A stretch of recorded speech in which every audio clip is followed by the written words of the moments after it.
Hello, everyone. Welcome to the Healing Within Wellness LLC YouTube channel. I'm glad you are here. Please like and subscribe, and also feel free to comment about other topics or mental health nuggets that you would like for me to cover. It is October, so it is Breast Cancer Awareness Month, as well as Domestic Violence Awareness Month. And the big common thing that those share is the word awareness. And I think a big part of life is we may be going through life, and yes, we are aware of things in our life, but that doesn't mean that they have to stay in our life. And both of these topics this month, they're big. They can feel heavy at times, but there are people, out here like myself, mental health professionals, that we can help you through those big things in life. And I have found one of the things that, whether it's breast cancer, whether it's domestic violence, there is a common thread with all of us right now, and it is chronic stress. And if we do not get a handle on our chronic stress, it does have a ripple effect. If we are not okay on the inside, we will then attract situations and people that can make us sick, that can put us in violent situations. And number one, you do not have to stay where you are not safe and not respected.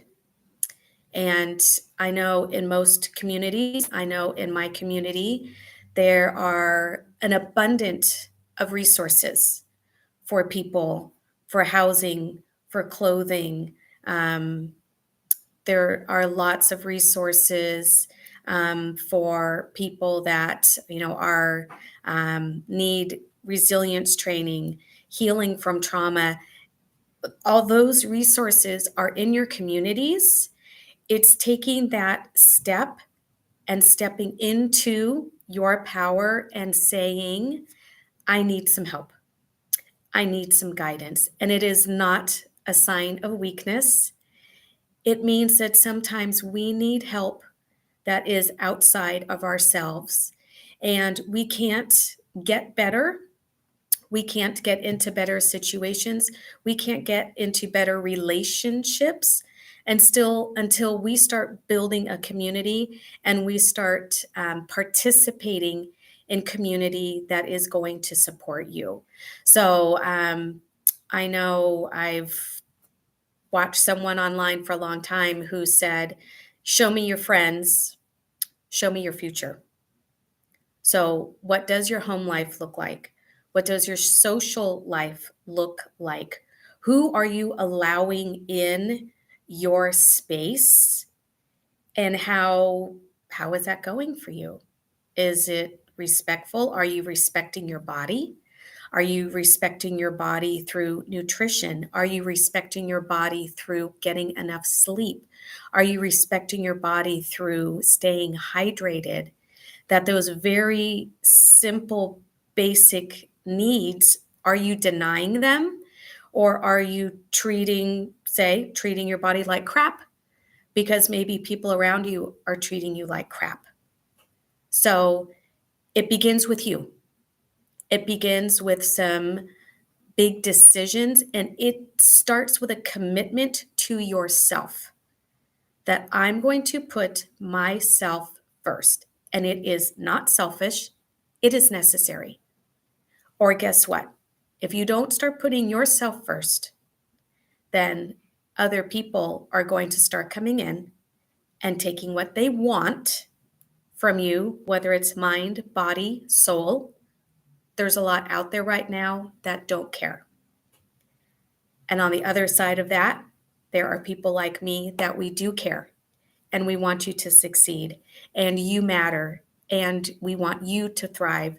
And if you are a mother, a father, we want you and your children and your family in positive places and spaces.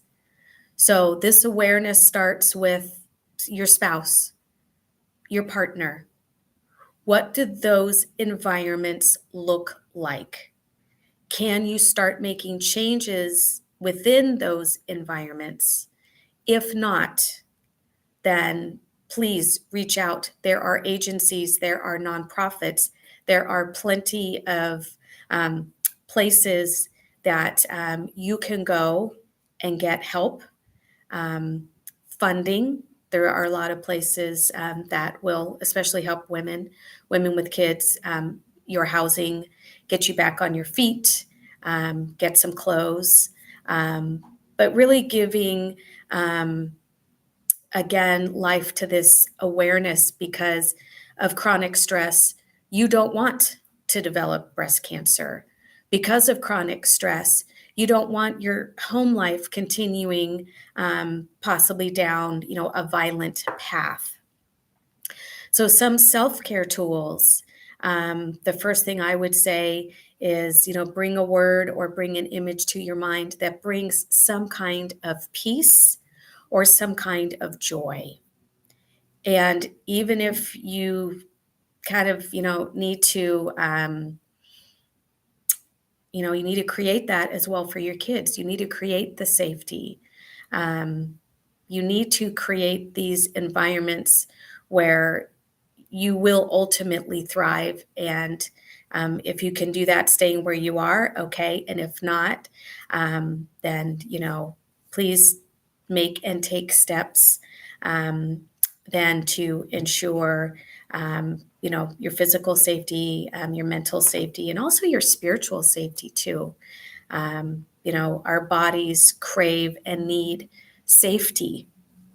And so, again, this word awareness this month um, has a lot of responsibility to it, but that first responsibility does start with yourself and taking those steps forward. Some other things, yeah, looking at the people. Are you using any kind of substances in your life? And that's alcohol. That's CBD. Recreational drugs. If you're partaking in any of those, you're going to have some extra layers to work through a little bit. I also, in my notes, I have down music lyrics. If you're not listening to good music, if the lyrics are just trashy, crappy, you're allowing that in your body, you're allowing it in your brain, and you're saying, yeah, you know what? You know, I don't care. But it is harmful. Um, Lots of alcohol, using alcohol to pain or numb yourself. These are all low vibration activities that you need to start making conscious choices of saying, I'm not going to participate in that life, that I am going to put myself and possibly, my kids first. Also, just like, what are you wearing? Are you, I just, again, like, black is not a good color. If you're head to toe black, okay, you need to change it. You need to get some color in your life. Do something new. Do something different today that you wouldn't normally do. Take that first step. Some other skills that I have down is journaling. Just write out your problems. Get it out of your brain, get it out of your body, get it out on paper. Everything you want to complain about a person, a situation, a job, a boss, whatever it is, write it down and rip it up. Okay? Don't save it. We want to get that energy to change. You will feel so much better. Go for a walk. Open your curtains, open your blinds. If you're sitting in a dark room all day, the lights are off, you're also going to have some extra steps to take. Turn on the light, open the blinds, and step into what is here for all of us. And again, just my message is, you aren't alone. Go online, find some nonprofits, and find those agencies in your community that will help you through this, because you aren't alone. There is plenty of us here to help. And I really wish you well and take care.